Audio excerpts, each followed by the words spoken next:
Hello and welcome to a discussion of Joseph and His Brothers by Thomas Mann.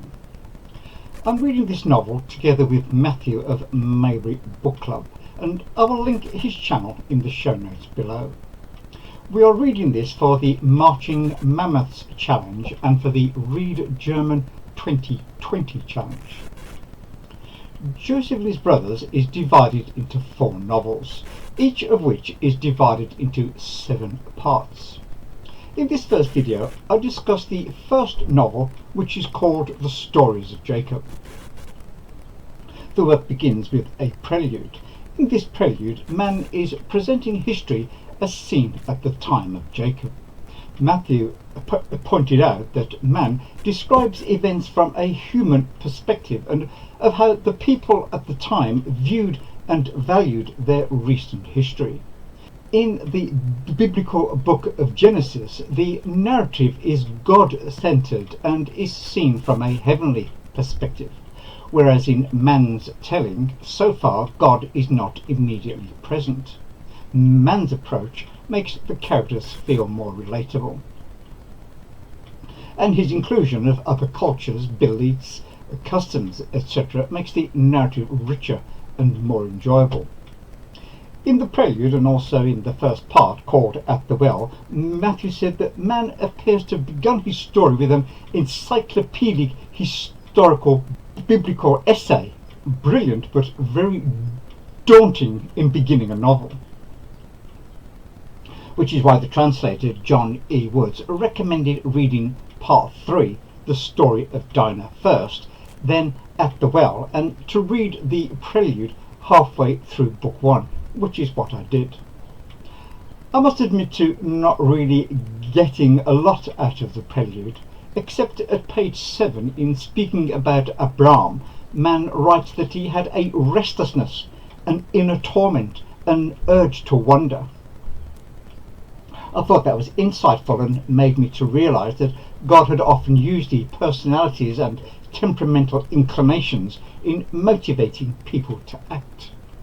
The biblical text merely says, "Now the Lord had said unto Abraham, Get thee out of thy country, and from thy kindred, and from thy father's house, unto a land that I will show thee."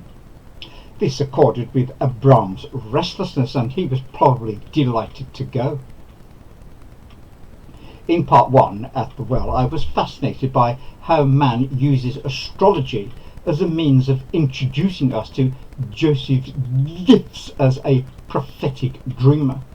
Mann strips away the fantastic in astrology and instead blends it with astronomy to make it more believable.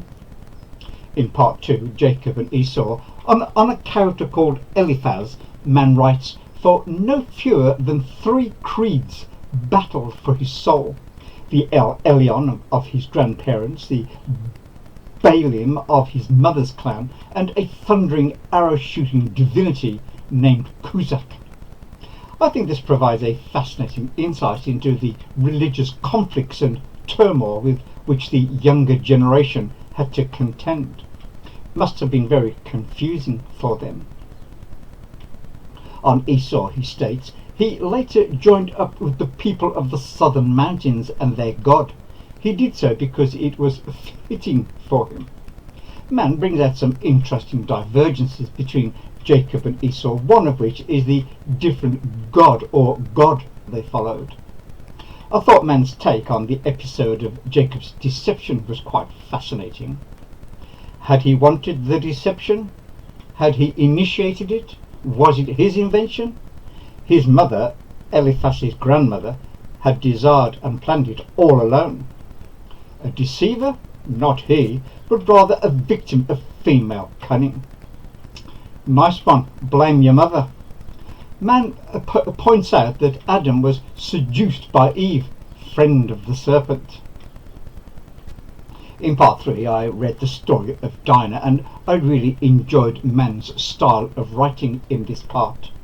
According to Woods, many Christians found Joseph and his brothers heterodox to the point of heresy. After reading The Story of Dinah, I can see why they would think that, but I think the mistake they made is to view Mann's retelling of the biblical story as a work of theology, which it is not. I am a Christian and value the Bible as God's word. I think that Mann has brilliantly reimagined the episodes in the biblical text and pours scorn on the sparse narrative for novelistic reasons and to enhance his own imaginative narrative to put flesh on the bare bones. What I've read so far leads me to think that it is a brilliant conception. Mann is an imaginative and powerful writer, and Joseph and his brothers should be viewed in this light, in my opinion. Matthew said that he understands now why it would be advisable to start with Dinah. It has the usual plot points one expects with a novel: characters, conflict, etc. Some of the scenes have been terrific. Shechem being circumcised under a dubious agreement, Dinah as the lesser known daughter. This whole episode showed the barbarism of the brothers, and the scene of Jacob tricking his father at the insistence of his mother was more tense than what I had expected. In part 4, the flight, Mann describes various imaginary scenes. Jacob has always been my favourite biblical character, perhaps because I feel myself to be temperamentally akin to him. Mann imagines Jacob being pursued and confronted by someone called Eliphaz after he flees from his brother Esau. He has Jacob cowering in abject humiliation, which was a bit hard to take, but Jacob later used the episode to make himself the hero of the story and to gain a sympathetic hearing. When Jacob tries to pull the wool over Laban's eyes by pretending that Rebekah had sent him to pay her respects, was quickly seen through by the crafty Laban, who immediately engages Jacob as a servant shepherd to tend his sheep, which Jacob was able to turn to his advantage to gain Rachel. I think thus far the narrative has been an intellectual exercise rather than an emotional one. Hopefully when we get to Jacob's relationships with Leah and Rachel, the emotional side will kick in. In part 5, in Laban's service, I thought the following paragraph summed up this part and is an excellent analysis of the passage of time. 25 years, and for Jacob they passed like a dream, the way life passes as we live it, in yearning and achievement, in expectation, disappointment and fulfillment, made up of days that are not counted but each of which gives what it gives, of days completed one by one, in waiting and striving, in patience and impatience, and melting into large units, into months, years, groups of years, each of which in the end is like a single day. It is debatable which makes time pass quicker and more swiftly, uniformity or articulating variety. The upshot in any event is that we pass the time. For Jacob at the age of 30, 7 years flew by, so that at the age of 37, looking back, it seemed such a short time. Whereas Rachel at the age of 12, looking forward, 7 years must have seemed like a lifetime. Matthew wrote, I loved Jacob finding water for the well with that weird fish god, and his success as a sheep herder has been the most enjoyable of all. People coming from all around to buy his special sheep, only to find they are ordinary, and lying to themselves anyway, is an amusing anecdote, and also a great insight that people are always the same. Part 6, the sisters, starts with Jacob having a very weird dream about an idol which Mann relates over 7 pages, which I found to be incomprehensible. Then the details of the wedding and Laban's trickery in substituting Leah for Rachel is very humorously told. In the final part, Rachel, the birth of Joseph, is told in a little bit too much detail for my squeamish taste. Her parents consult a pagan priest and seer, and he uses oil on water to predict the future. The episode of the speckled flocks, the theft of Laban's household gods, and Jacob's flight and Laban's pursuit are told.